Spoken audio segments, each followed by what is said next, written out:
Aceh Jaya telah menetapkan hasil pemilihan kepala daerah tingkat bupati dan wakil bupati Aceh Jaya yang memperoleh suara terbanyak. Meskipun telah ditetapkan sebagai kepala daerah terpilih, namun pelantikan bupati dan wakil bupati terpilih akan dilakukan setelah adanya keputusan Mahkamah Konstitusi.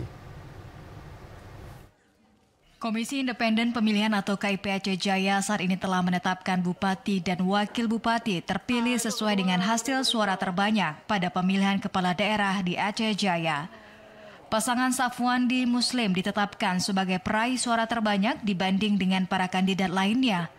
Meski dalam rapat pleno telah ditetapkan sebagai kepala daerah terpilih, namun pasangan Safwandi Muslim akan dilantik sebagai bupati dan wakil bupati setelah adanya keputusan Mahkamah Konstitusi.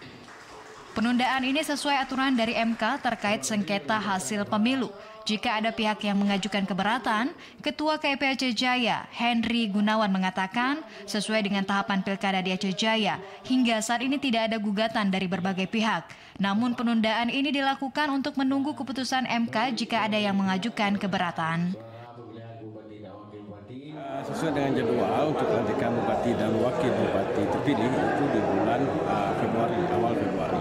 Namun KIP Kabupaten Aceh Jaya tentu menunggu hasil dari MK terlebih dahulu, nanti memang dikirim rilis dari MK, baru kami laksanakan penetapan terpilih. Sesuai dengan jadwal Pilkada 2024 untuk pelantikan kepala daerah akan dilakukan pada awal bulan Februari 2025. Jadwal ini akan dilaksanakan tepat waktu jika tidak ada sengketa atau gugatan ke Mahkamah Konstitusi. Dari Aceh Jaya, Musliadi TVRI melaporkan.